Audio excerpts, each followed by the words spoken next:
Hello everyone and welcome to SOS Wrestling and to episode number 23 of the Academy series.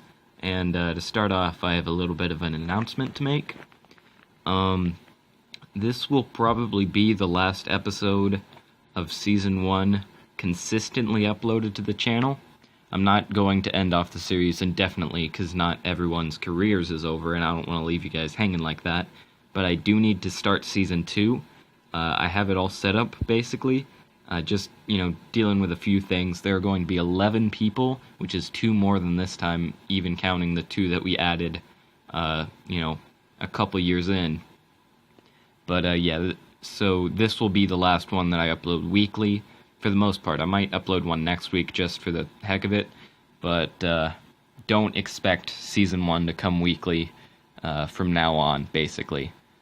But to end on a bit of a happy note, or to start on a bit of a happy note, I am going to be starting up the Academy Series Hall of Fame. I'll make graphics for it and stuff. Maybe for this video, who knows. If they are in this video, then they'll be up on the screen now.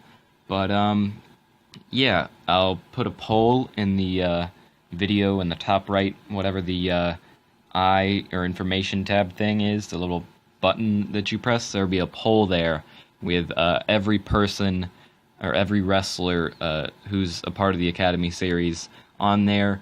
The top 2 are going to be put into the Academy series Hall of Fame. So, do you want to put the Shadow in? You want to put Jesse Angel in? You want to put freaking Adrian True in? It's whatever. You guys choose. Thank you for having such a good series. Definitely the best series I've had so far. This isn't the end. It's just, goodbye for a little bit. So, to get into the video, Wrestler of the Year is Joshua Fatu, also known as Jey Uso. 54 years old, so that's interesting. Apparently, WWE has really pushed him. I guess since Roman Reigns never won Wrestler of the Year, they decided, Roman's not really working, we'll push the other Samoan. And Company of the Year is WWE. Team of the Year is Ray Horus and Phil Atlas. Match of the Year is Raw, just a random Raw in February. That's interesting.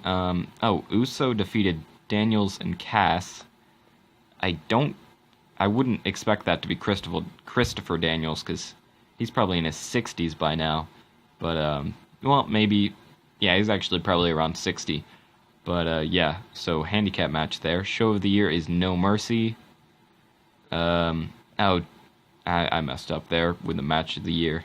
Thought it was a show for a second. But, Show of the Year is No Mercy. Young wrestler is Millard Grind. He's won it 3 times in a row. Huh. Alright. Veteran is Tyler Matrix. Female is Thunder Rosa. Most Improved is Insane Pain Wrestling Championships. Interesting name there. Manager is Stokely Hathaway. Announcer is Orson Ouellette. Color commentator is Yujiro Takahashi. And referee is Chad Patton. So that's going to do it for the awards. As far as the male goes, Jay Sky's tour is going to tour with IPWC. The Shadow signs with PCOW.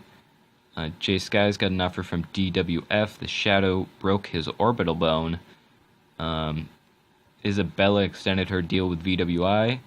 Adrian True extended his deal with TNA. Rico Starr tore his PCL, or partially tore his PCL. Jay Sky's finished his tour. And then he got an extension offer from Progress, which he does not seem to have signed. Levy Payne did not. Hold on. Did he sign? Okay, yeah. Jay Skies and Levy Payne extended. Isabella extended with EWWL. Jesse Angel strained her rotator cuff. BH Fight's Ring of Honor contract was ending, and he actually left Ring of Honor, and then NWI made a contract offer to BH Fight, and so did PWG, and he ended up signing with both of them. And then the Shadow sustained a partial Achilles tendon tear. Isabella sustained a moderate concussion. Jay Sky's tours with New Japan. The Shadow moved with his fiancée to Mid-South. So around like St. Louis, that area. Or no, the Mid-South would be like Texas. So yeah, moving to Texas. TNA made a contract offer to Jessie Angel, which she signed, and then she left NXT and Shimmer. So that was a written, I guess. Jay Skies partially tore his RCL. We did not have a lot of luck with injuries, and that was the end of the news for this year. As far as the shortlist goes, 227 for Adrian True, still an opener with TNA. At least he's still ranked. He's still putting on good matches. He's, playing his role. And 8 wins, 26 losses, 56 highest rating, average rating 44. Had a shot at the tag team titles with Crawford, whoever that is. And yeah, that's about it. I mean, he's done his job over the course of his entire career. And I will be doing the entire career summary kind of thing, probably in a future video, probably the Hall of Fame video for everyone. I just want to look at Adrian True's real quick. 146 wins, 12 draws, and 568 losses. So that's an interesting one. But 94 aerial, still at 43, so can't complain. BH fight number 337 with PWG and NWI. We'll see how he did. Not expecting too much, but we'll see. 4 wins, 8 losses. He got a shot at the Ring of Honor title before he left, and it seems like he and Trent got a shot at the World Tag Team titles, which is kind of insane because Trent's probably about 50. Isabella, 43, obviously. 323 in the Power 500. Still the VWI National Tag Team title holder. She's had that title for like 8 years. Yeah, 8 years and counting. I guess 7, but still. No. Yeah, 7. In September it will be 8, but still. What else? Jesus Christ. And she only defended it once this year. What's happening there? VWI need to pay more attention to their tag division, but 13 wins, 3 draws, and 5 losses, surprisingly, which is interesting. Highest rating 44, average rating 38. So she actually had a down year, I guess, from last year's terms of wins and losses. Jay Skies currently injured with the RCL tear, but 312 in the Power 500. It's cool to see that in these last few years, every one of our wrestlers has been ranked. So that's something that I definitely did not expect to happen, especially at 43. But 23 wins and 13 losses. Good year for him, obviously. That New Japan tour. He got a shot at the IWGP Heavyweight title. What the heck? In his first match in New Japan, that's a pretty warm welcome. We'll see how he's doing there. Win-wise, 4 wins, 2 losses, so he might actually capture a title with that tour. Oh, well, I guess he's injured, so that kind of sucks. So he could have had some success in New Japan if he hadn't been injured, which is kind of unfortunate, but hopefully they renew his contract. Jessie Angel, currently number 292 in TNA. I don't know how many times she's been in TNA. She did have her best stretch of her career in TNA, so that's worth noting. But 11 wins, 2 draws, 20 losses. Got a few shots at the NXT Women's title. I don't think she ever won it. Yeah, I don't think she ever won it, but 48 highest rating, average rating 39. Had a little bit of a fall from grace with that. In TNA, she has 2 wins and 4 losses, right? No, 3 losses. So, that's a little bit of an upside.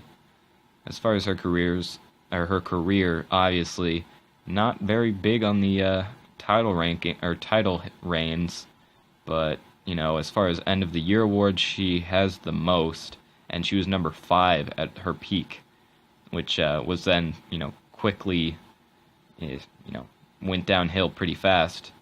But that happens, I guess. I think that was her peak, yeah. And she got, injuries definitely played a part in that, but we won't go too deep into that. Justin Wake, still a manager with New Japan. Good to see they've kept him on, even though he's been retired for quite a bit while. Levy Payne, currently number 27 in the world, and Ring of Honor World Tag Team Champion. This is a pretty interesting thing to see, as those for long viewers of the series will know that Levy Payne was kind of the worst person, other than Jay Skies, I guess, was kind of, the worst in the entire group of graduates. But 18 wins, 15 losses, highest rating 75, average rating 66. But I'm pretty sure, I don't want to take too much credit, but I'm pretty sure whenever the first episode or the first couple episodes, I said that I thought Levy Payne would probably have the most success. And if we look at his title history, I mean, it's not too extensive, but he got up to 11 at one point, so, and he actually went up this year. I thought he would keep declining, maybe, actually, I think I said he wouldn't be in the top 50, and he definitely proved me wrong. And Rico Starr sitting at 63, he's always been around the 60s. He's pretty consistent with that, as far as his, rankings go. Yeah, he sits around like I didn't remember him reaching 15. He needs a world title reign. He has been with ICW for almost his entire career, and they have still yet to give him a world title reign. Like, he only had 3 chances at it. Hermit Crab was their title for a while, and Rico Starr still hasn't won it. That's kind of BS, but 10 wins, 1 draw, 11 losses, highest rating 72, average rating 62. Good year for him, other than the fact that he was not able to capture any titles. And last but certainly not least, the Shadow, currently not holding any titles in PCOW.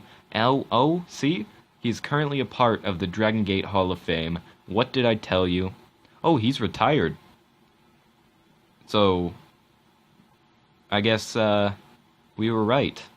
The Shadow was going to retire soon.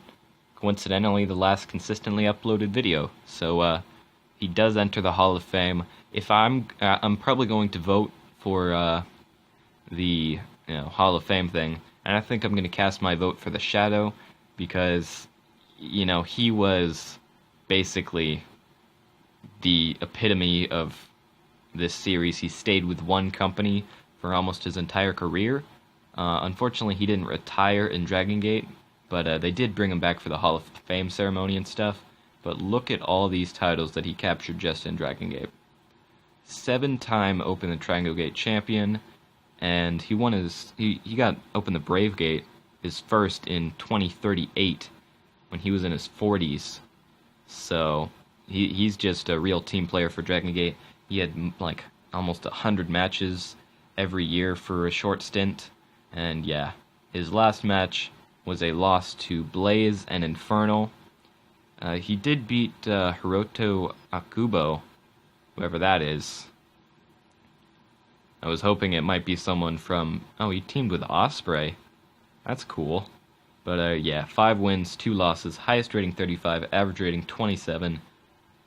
Interesting last year for him, but he obviously, retired, so not much you can do about that. Good careers for all of these guys. Honestly, I don't think anyone really had a bad career at all. Even Justin Wake, who had to retire early due to injuries, he was probably the most promising guy for a long time. Maybe it's disappointing that he had to retire early, but, it's not like he didn't do anything while he was, at the top Young Wrestler of the Year in 2024. And, to all the people who created Wrestlers for Season 1, I want to thank you guys. I hope you guys are excited for Season 2. Again, vote for the Hall of Fame. This won't be the last Season 1 episode, I can guarantee that. I'm going to keep going until everyone retires. It's just a matter of, maybe not Rico Starr, because he's kind of 4 years younger than everyone else, but till the majority of people retire. So, it's just a matter of, not being able to put out all that content, because I'm going to be busy soon, because school and stuff. But moving on from that, Yeah, I'll just go ahead and end off the video here. If you did like it, please feel free to like, subscribe, and comment, and I will see you guys in the next one.